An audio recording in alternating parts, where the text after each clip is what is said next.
et les passwords que tu vas avoir. Et à un moment donné, ça va fonctionner, tu auras une combinaison fonctionnelle. Ça, tu attaques directement le site web avec ton outil parce que tu lui envoies plusieurs attaques en simultané et c'est directement sur le site web. Comment qu'on va faire cette même reconnaissance, mais passivement? Il y a des groupes criminels qui ont déjà piraté des compagnies. Et eux, dans leur piratage, ils ont sorti des bases de données de username et password. Ces bases de données se retrouvent sur le dark web. Si toi, tu vas dans le dark web chercher un username password et tu l'appliques sur le site web, tu es allé chercher l'information passivement et non pas activement. Donc, tu es allé voir quelque chose qui a déjà été fait dans le passé, tu as pris ces usernames et passwords et tu les as essayés. Je ne sais pas si ça peut t'imaginer parce que c'est vraiment, il faut vraiment que je te le réexplique. Je peux te le réexpliquer 1 million de fois, ça ne me dérange pas, mais cette notion d'actif et passif doit être maîtrisée. Non, ça essaie de venir maintenant, monsieur. J'essaie de comprendre. J'essaie de voir un peu ce que vous allez. OK?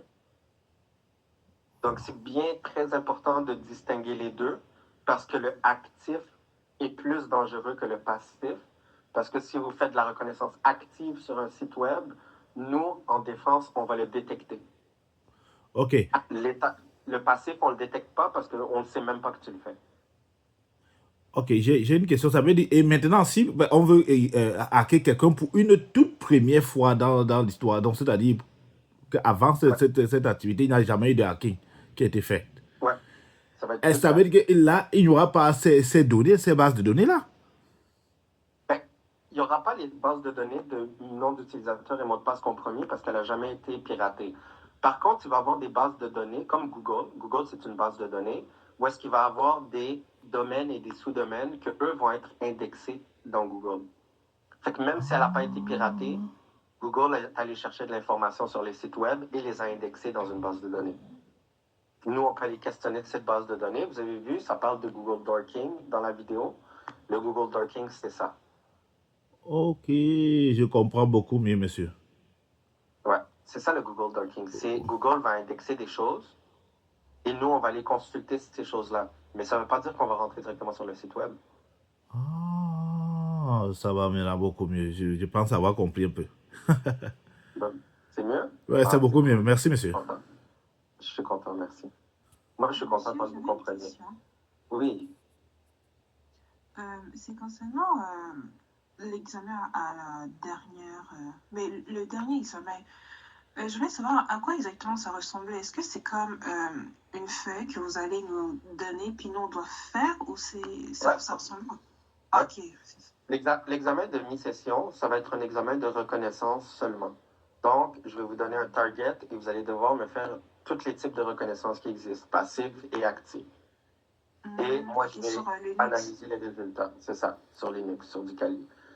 L'examen de fin de session, ça va être encore plus compliqué. Je vais juste vous donner un serveur, c'est tout, et vous allez devoir rentrer dedans. Tous ceux qui ont un accès, tous ceux qui réussissent à avoir un accès à la machine, donc à distance, vous réussissez. Ok, je vois.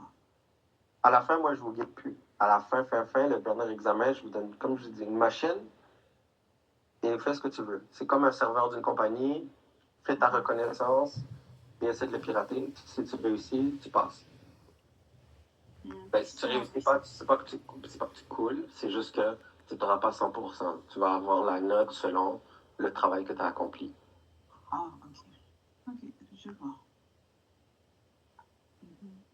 Ok, c'est bon. Oui, inquiétez-vous pas, vous allez être bon. Rendu à la fin, là, moi-même, je dois avoir peur de vous.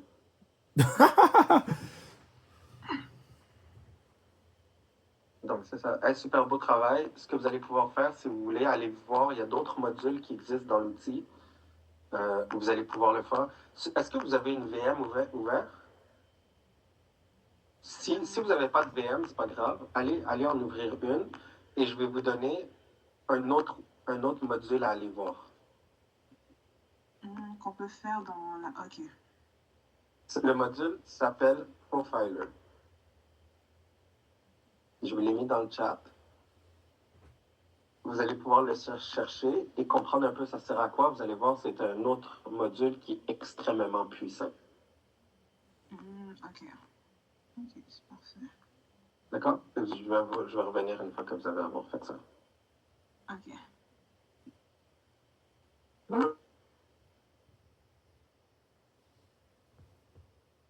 Yves, aussi, je voulais avoir ton